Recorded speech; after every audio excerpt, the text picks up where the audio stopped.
আলহামদুলিল্লাহ ওসসালাতু ওয়াসসালামু আলা রাসূলিল্লাহ বাদ।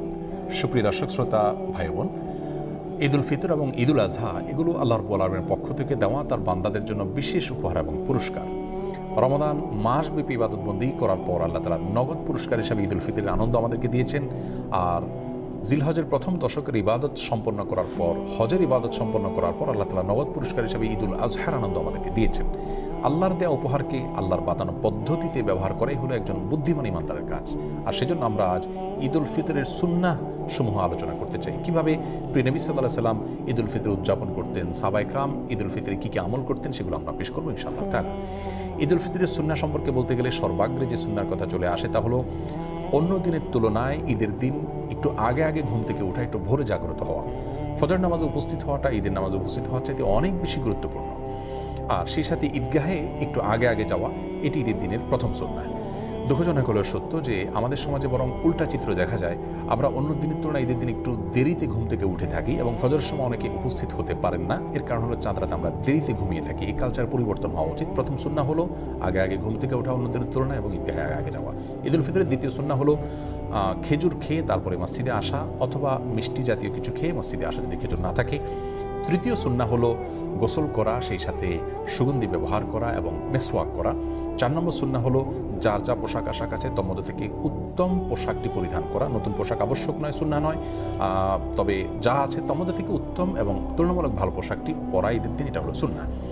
5 নম্বর সুন্নাহ হলো ঈদগাহে যাওয়ার সময় পায়ে হেঁটে যাওয়া, কোনো বাহন ব্যবহার না করা। যারা বৃদ্ধ বা অসুস্থ তাদের কথা ভিন্ন, সুস্থ স্বাভাবিক মানুষের জন্য বাহন ব্যবহার না করে পায়ে হেঁটে যাওয়াটাও সুন্নাহ। এতে ঈদের সৌন্দর্য বিকশিত হয় এবং প্রকাশিত হয়। 6 নম্বর সুন্নাহ হলো ঈদগাহে যাওয়ার সময় তাকবীর বলতে বলতে যাওয়া। আল্লাহু আকবার, আল্লাহু আকবার, লা ইলাহা ইল্লাল্লাহ, আল্লাহু আকবার, আল্লাহু আকবার ওয়া লিল্লাহিল হামদ। এই তাকবীর পাঠ করতে করতে ঈদগাহে আসা সুন্নাহ। গল্পগুজব করতে করতে আসা উচিত নয়।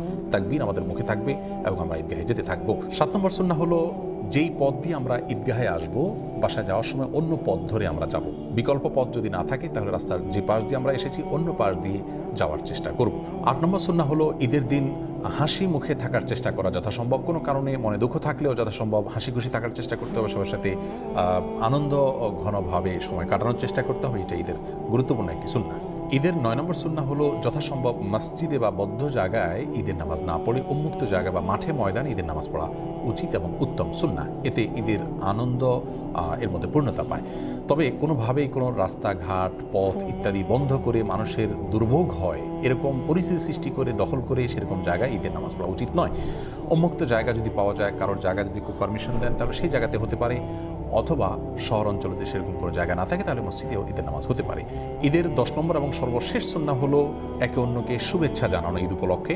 সেটি সাক্ষাৎ হলে হতে পারে, বার্তাযোগে হতে পারে। সাহাবায়ে কেরাম একজনের সাথে অন্যজন সাক্ষাৎ হলে, যোগাযোগ হলে ঈদের দিন তারা শুভেচ্ছা জানাতেন এইভাবে, তাকাব্বালাল্লাহু মিন্না ওয়া মিনকুম সালিহাল আমাল। যার অর্থ হলো গোটা রমজানব্যাপী আপনি এবং আমি যে সমস্ত নেকামল করেছি আল্লাহ তাআলা আমাদের উভয়ের নেকামলগুলোকে কবুল করে নিন।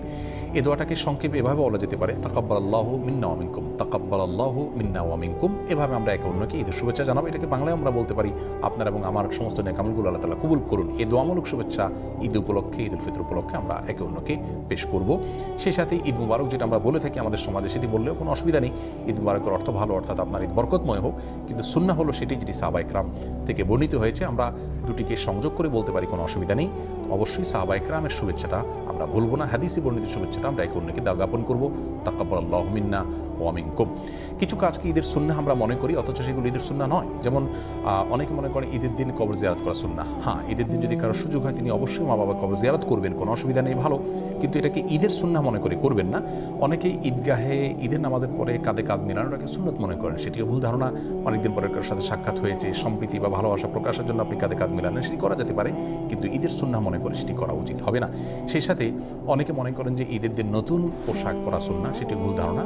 যা আছে তোমাদের থেকে উত্তম পোশাকটা পরা সুন্নাহ, কিন্তু নতুন পোশাক হতে হবে এমনটি মোটেও আবশ্যক নয়। ঈদ উপলক্ষে অনেকেই অনেক বেশি পাপের কাজে নিমজ্জিত হয়ে যায়। বিশেষ করে যুব সমাজকে দেখা যায় যে ব্যান্ড পার্টি, বিভিন্ন রকমের মিউজিক অনুষ্ঠান ইত্যাদির মাধ্যমে তারা ঈদ পালন করে থাকেন। অনেক মা বোন আছেন যারা গোটা রমজান জুড়ে আল্লাহর ইবাদতবন্দি করেছেন, অথচ ঈদের সময় তারা পর্দার বিধানকে লঙ্ঘন করে তারা বিভিন্ন গায়ের মাহরাম ছেলেদের সাথে মিশছেন এবং বাহিরে তারা বিনা প্রয়োজনে ঘোরাফেরা করছেন। এই অসুস্থ সংস্কৃতি থেকে আমাদের বের হয়ে আসা উচিত। আল্লাহর দেয়া ঈদকে আল্লাহর বাতানো পদ্ধতিতে ব্যবহার করা উচিত। আল্লাহর অবাধ্যতায় আল্লাহর দেয়া ঈদকে যদি আমরা পালন করি তাহলে সেটি গুনাহের কারণ হবে। আল্লাহ তাআলা আমাদের সকলকে ঈদের সুন্নাহকে পালন করার তৌফিক দান করুন, সুস্থ এবং সুন্দরভাবে ঈদ উদযাপন করার তৌফিক নসিব করুন। আসসালামু আলাইকুম।